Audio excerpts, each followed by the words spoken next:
जय श्री कृष्णा। स्वागत है आपका आपके YouTube चैनल संस्कृत साहित्यम पर। दोस्तों, हम लोग पढ़ रहे हैं अष्टावक्र गीता। कल तक के श्लोक में हमने पढ़ा था, ऋषि अष्टावक्र जी हम सबसे यह कह रहे थे कि यह जो पुनर्जन्म है उसका कारण क्या है। वे कहते हैं कि यह सृष्टि जैसी दिखाई देती है वैसी है नहीं, यह परिवर्तित होती रहती है, इसलिए इसमें कोई वास्तविकता नहीं है। यहाँ जो कुछ भी दिखाई देता है वैसा कुछ नहीं होता।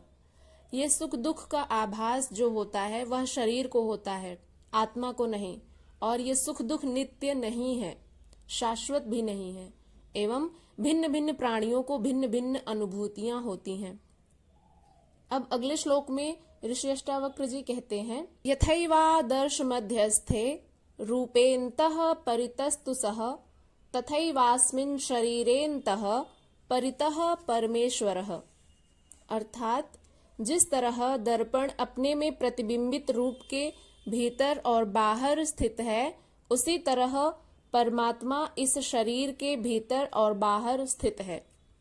अष्टावक्र जी अब आत्म स्वरूप को और स्पष्ट करते हुए कहते हैं कि परमात्मा कोई व्यक्ति जैसा नहीं है कि ये एक ही नियत स्थान पर बैठकर सारी सृष्टि का राजा की तरह नियंत्रण करता हो, बल्कि वह सर्वत्र व्याप्त है। वह मुझ में व्याप्त है, आप में व्याप्त है, कण कण में व्याप्त है। सृष्टि का कोई ऐसा कण नहीं है जिसमें इसकी उपस्थिति न हो। मनुष्य शरीर में ही यह भीतर बाहर व्याप्त है। शरीर में वह आत्म रूप में एवं सृष्टि में परमात्म रूप में वही चैतन्य परमात्मा व्याप्त है। जिस तरह दर्पण में देखा गया प्रतिबिंब अपना ही है, उसी प्रकार आत्मा में भी अपना ही प्रतिबिंब दिखाई देता है। दोस्तों, इसको एक उदाहरण के माध्यम से समझते हैं। जैसे यदि आप प्रतिबिंब को जब देखते हैं तो उसमें आपका ही रूप दिखाई देता है, जैसे आप होते हैं वैसे ही दिखाई देते हैं। तो दर्पण जो होता है वो आपका वास्तविक स्वरूप दिखाता है। ठीक इसी बात को ऋषि अष्टावक्र जी यहाँ पर कह रहे हैं कि जैसे आप प्रतिबिंब में स्वयं को देखते हैं तो आपका स्वरूप दिखाई देता है, ठीक उसी प्रकार से इस शरीर में वह आत्म रूप में एवं सृष्टि में परमात्मा रूप में वही चैतन्य परमात्मा व्याप्त है। वो कोई मालिक या राजा नहीं है कि एक ही जगह पर एक राज्य में शासन करे, वह सब पर शासन करे, ऐसा नहीं है। वह सर्वत्र व्याप्त है। राजा कैसे होते हैं? वे अपने राज्य में रहते हैं, वहीं से ही सारे राज्य का संचालन करते हैं।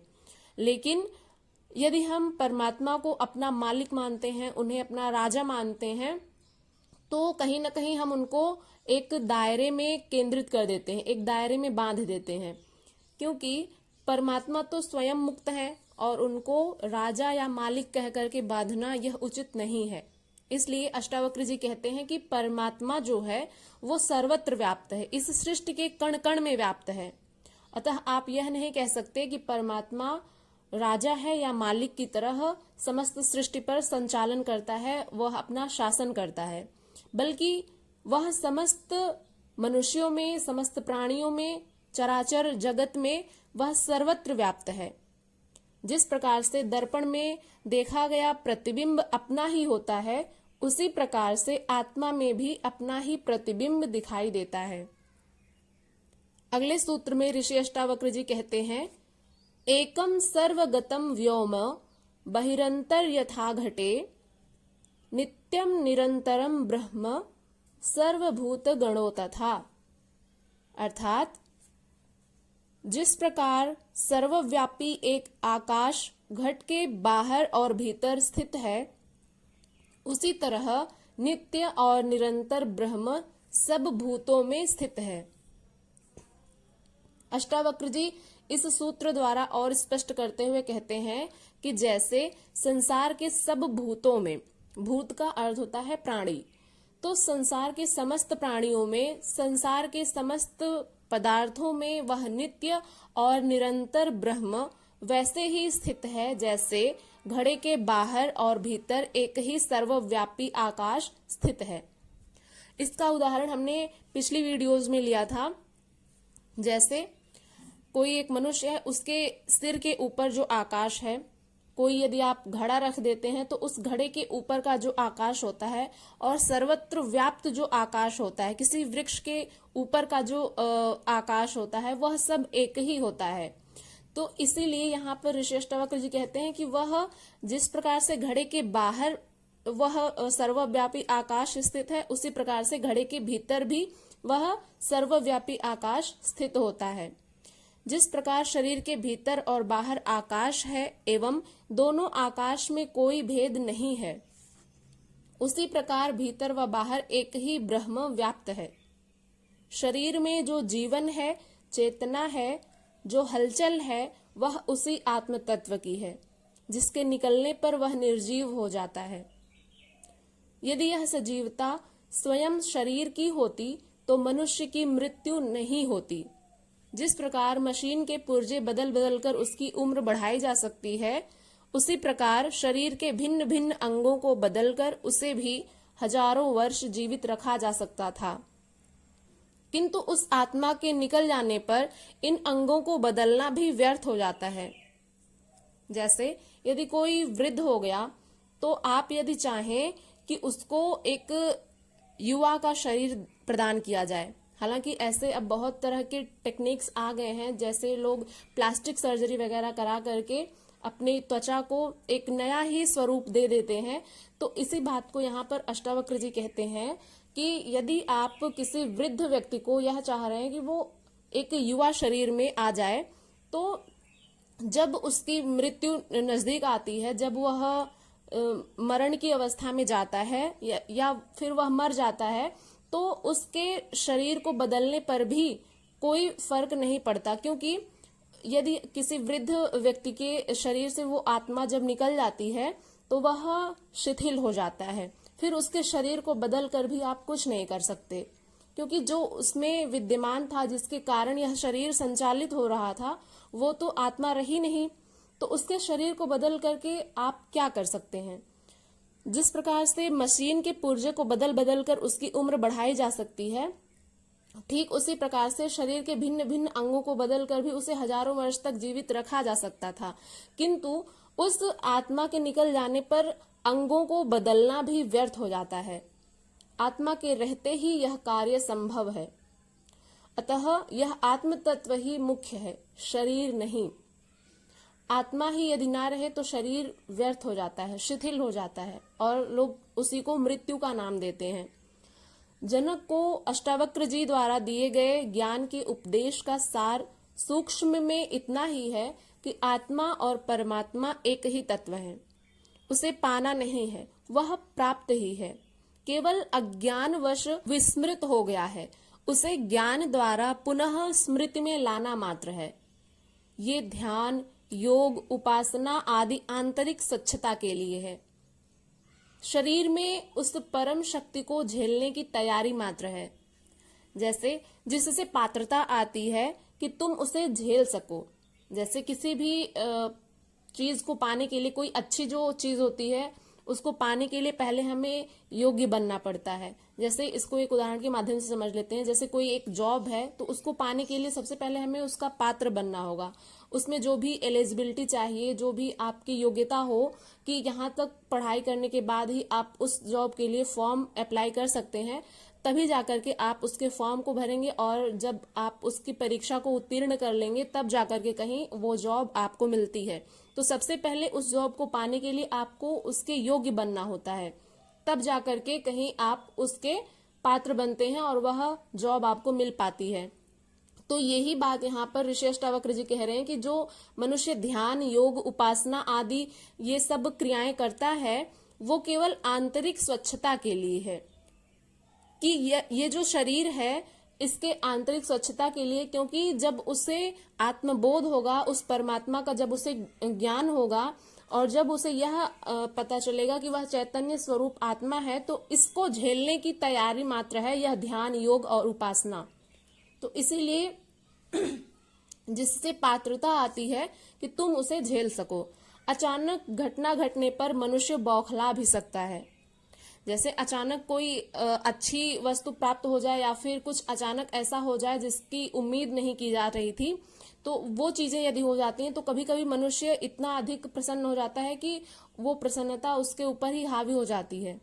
तो इसलिए यहाँ पर अष्टावक्र जी कह रहे हैं कि अचानक घटना घटने पर, यानी जब अचानक ही आत्मबोध हो जाएगा इन सब क्रियाओं के माध्यम से, तो मनुष्य बौखला भी सकता है।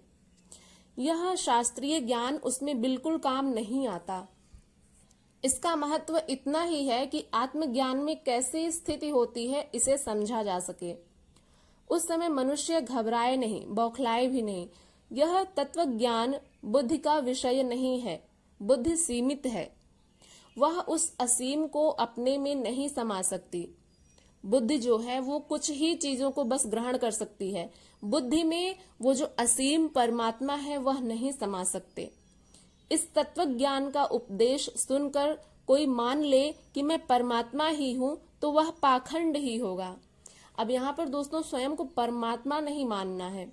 अष्टावक्र जी यहाँ पर कह रहे हैं कि यदि इस तत्व ज्ञान को सुन करके, इन अष्टावक्र जी के उपदेश को सुन करके यदि कोई स्वयं को यह मान बैठे कि मैं परमात्मा हूं, तो यह तो पाखंड ही होगा। जब भीतर से सब कुछ छूट जाता है यह तभी मिलता है, और यदि पाखंड विद्यमान है तब तो परमात्मा की प्राप्ति तो होने से रही। बाह्य पदार्थों को छोड़ने से भी यह नहीं मिलता।